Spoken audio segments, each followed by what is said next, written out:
Hi hello welcome to our channel. ఈరోజు కథ ఏమిటి అంటే పంతానికి పోతే అనే కథ గురించి తెలుసుకుందాం. అనగనగా రామాపురం అనే ఊరిలో రంగుడు జగ్గు అనే ఇద్దరు వ్యక్తులు ఉండేవారు.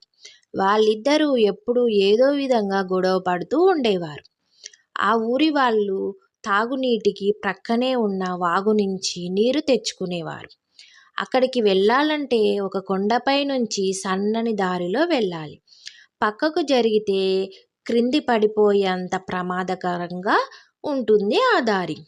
ఆ మార్గంలో అప్పటికే నీళ్లకు వెళ్ళిన రంగడు తిరుగు ప్రయాణం అయ్యాడు. అతన్ని చూసిన జగ్గు నీటి కోసం బయలుదేరాడు. ఇద్దరూ సన్నని మార్గంలో ఎదురుపడ్డారు. ఒకరిని చూసి ఒకరు పక్కకు జరగమని గొడవకు దిగారు. మాట పెరిగి కొట్లాడుకున్నారు. ఒకరికొకరు నెట్టుకోవడంతో ఇద్దరు కొండపై నుంచి క్రింద పడి ప్రాణాలు పోగొట్టుకున్నారు. ఈ కథ ద్వారా మనం తెలుసుకున్న నీతి ఏమిటి అంటే ఎక్కడ నెగ్గాలో కాదు, ఎక్కడ తగ్గాలో తెలుసుకోవాలి.